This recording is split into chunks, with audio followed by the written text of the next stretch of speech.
bille en tête. La conscience, la matière et la machine. La révélation. Un podcast de Bernard Blancan.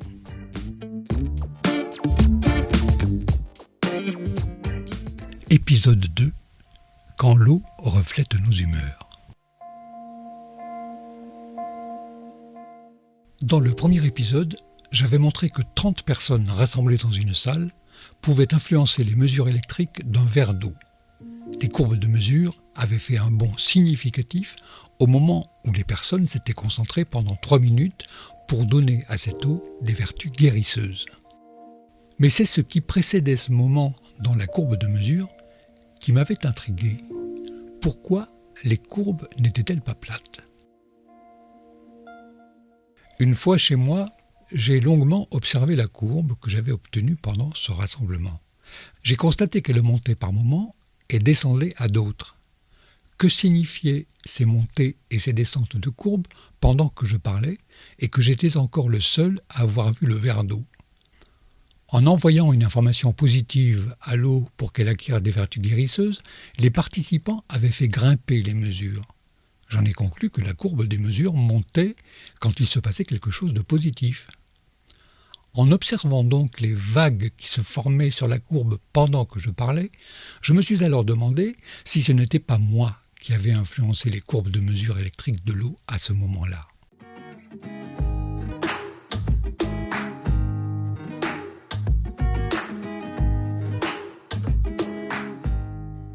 Par chance, l'expérience avait été filmée depuis le début de ma présentation.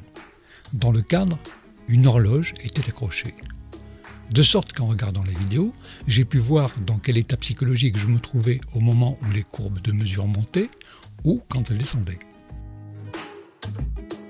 Et de fait, je trouvais une corrélation assez forte entre les mouvements de la courbe et ce que j'avais vécu moi-même pendant la présentation. Lorsque j'étais à l'aise et que je projetais les images de mes expériences réussies, la courbe montait. Lorsque je doutais de moi, qu'une seconde expérience était en train d'échouer pour des raisons techniques, la courbe descendait. Cela semblait signifier que l'eau de mon verre avait été influencée par mon propre état psychologique. Dingue!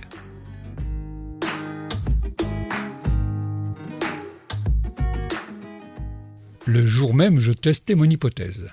J'installais un verre d'eau que je soumettais à la mesure de résistivité et je sortais me balader et faire des courses en notant tout sur un petit carnet, scrupuleusement, les heures de début et les heures de fin de telle ou telle activité. 15h03, je sors. 15h18, j'arrive au parc. Balade jusqu'à 15h36. 15h36 à 15h42, trajet vers le magasin. Fin des courses à 16h01. Etc. De retour chez moi, j'arrêtais les mesures de mon verre d'eau et je les sortais en courbe chronologique. Ensuite, je marquais sur la courbe toutes les heures et les activités que j'avais notées sur mon petit carnet. Et là, incroyable. À chaque changement d'activité, la courbe changeait à l'instant même, générant une courbe différente de ce qu'elle était juste avant. Mon hypothèse n'était pas si farfelue que ça. Le jour suivant, je testais mon hypothèse en demandant à ma femme de se plier à l'expérience. Elle a fait des études de mathématiques et a toujours porté sur moi un regard plus inquiet que complice sur mes expériences. Néanmoins, elle a accepté de regarder la photo du verre d'eau que je mesurais et elle est partie se livrer à ses différentes activités. Elle devait tout noter, elle aussi. À son retour, nous avons constaté l'un et l'autre que la courbe changeait à chaque changement de ses activités. Bon, cela n'avait pas suffi à la convaincre. C'est peut-être le hasard, m'a-t-elle dit. Moi, je sentais bien que je tenais quelque chose. Je sollicitais mon entourage, enfants, amis, pour faire des tests. Je proposais à des membres d'un forum de sourciers que je fréquentais de se prêter aussi au jeu.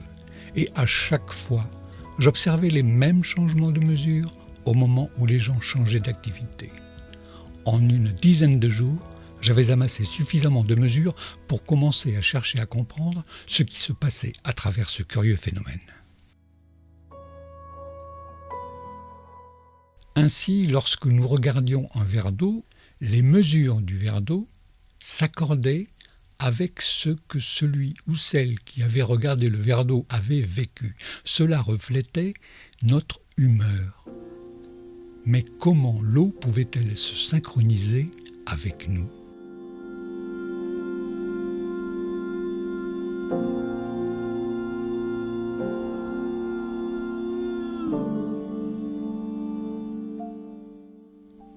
Comme tout un chacun, j'essaie de comprendre et je cherche dans mes connaissances, voire sur Google, ce qui génère un fait que j'observe et pour lequel je n'ai pas d'explication. Inévitablement, j'ai fait la rencontre virtuelle avec Masaru Emoto, un japonais, et ses travaux sur la cristallisation de l'eau. Masaru Emoto avait montré que lorsque nous disions à un récipient d'eau que nous l'aimions, quand on congelait des gouttes d'eau de ce récipient, elle générait des cristaux harmonieux et bien déployés. Et lorsque nous insultions un autre récipient d'eau, les cristaux n'étaient pas du tout harmonieux, mais plutôt dissymétriques ou ratatinés.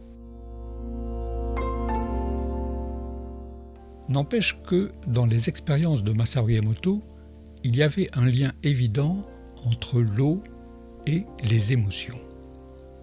N'est-ce pas quelque chose de cet ordre qui se passe dans mes propres expériences ? Ne suis-je pas en train de mesurer les émotions des personnes qui ont regardé le verre d'eau ou la photo du verre d'eau ? Mes observations me font immédiatement opter pour l'humeur plutôt que pour les émotions.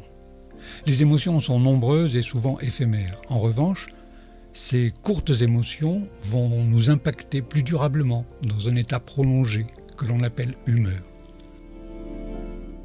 Cela me convenait mieux.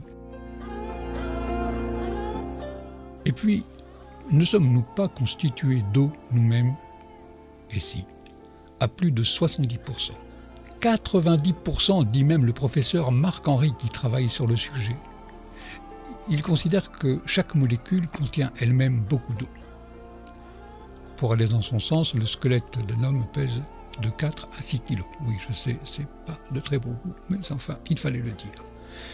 Et qui lit les ouvrages de Marc-Henri s'intéresse forcément à l'idée de mémoire de l'eau et aux travaux de Jacques Benveniste dans les années 90. Alors le malheureux Jacques Benveniste, chercheur du CNRS, a été vilipendé par la communauté scientifique lorsqu'il a montré ses études sur la mémoire de l'eau, tant sa conception de l'information qui circulerait dans l'eau révolutionnait notre paradigme scientifique.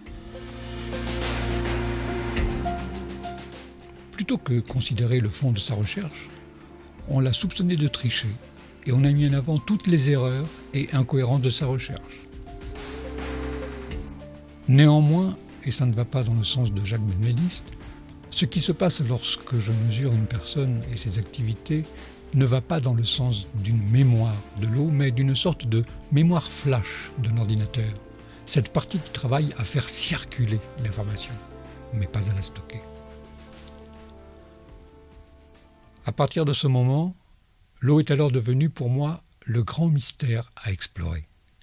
C'est parce que je m'étais rendu compte que dans toutes mes expériences passées, l'eau jouait un rôle important, que ce soit dans les germinations, dans l'évaporation des agrumes, que j'avais eu l'idée de mesurer l'influence de l'intention sur l'eau avec ce groupe de 30 personnes. Pourtant, ce qui est le plus difficile à accepter, ce n'est pas le fait que l'eau véhicule des informations. Ce qui est incompréhensible pour tout le monde, c'est que tout cela se passe à distance, par le biais d'une simple photo. Dans le prochain épisode, il sera justement question de la distance.